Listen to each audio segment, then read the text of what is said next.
technology companies are doing in the attention economy is fundamentally that. What is the next thing we need to show you to charm that mind?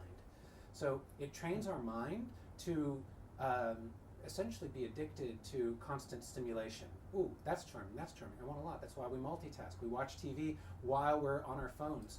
We have retrained our brains as a result of this to be conditioned for constant stimulation. Their latest survey of teachers talks about a common concern across the country among educators in the K-12 environment. They're seeing emotional resilience as being a big problem that is just lacking in kids today. Emotional resilience, that's your ability to bounce back from the tough stuff that bubbles up those uncomfortable feelings. What does it mean if you're not emotionally resilient? Or why aren't we emotionally resilient now at the youngest of ages? It's because as soon as anything uncomfortable happens to us, our reflex is to pick up the device and offload that feeling to someone else. So with kids, it's texting the parents, something happened and I'm so upset about it, and make me feel better. And so that's one of the ways that we as parents are doing a disservice to our kids by being so available to them.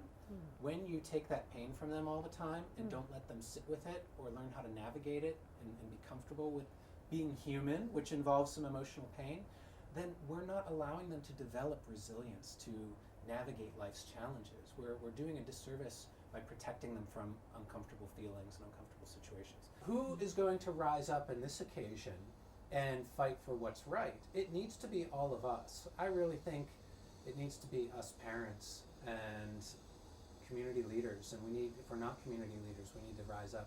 Even if it's something as small as parents taking their immediate circle of friends and their kids' friends' parents and just creating a little bit of a covenant around what do we want to agree are shared values around the use of tech. One really simple thing to do is to take your phone and change the background on your lock screen. Add a question to it. What are you seeking? So that every time you pick up that device, and by the way, on average, we pick up our phones 150 times a day. Ask yourself the question, what are you really seeking right now? When you reach for that device, am I using it as a blankie to comfort myself when I'm feeling uncomfortable feelings? And using this as a way to distract myself from the important things I should be dealing with. How would the landscape of this country and the fabric of our society be different right now if we could all reduce the amount of constant digital stimulation we have? What if we could take a break for just a few minutes every day from that and lower the intensity and all the stuff rattling around up here?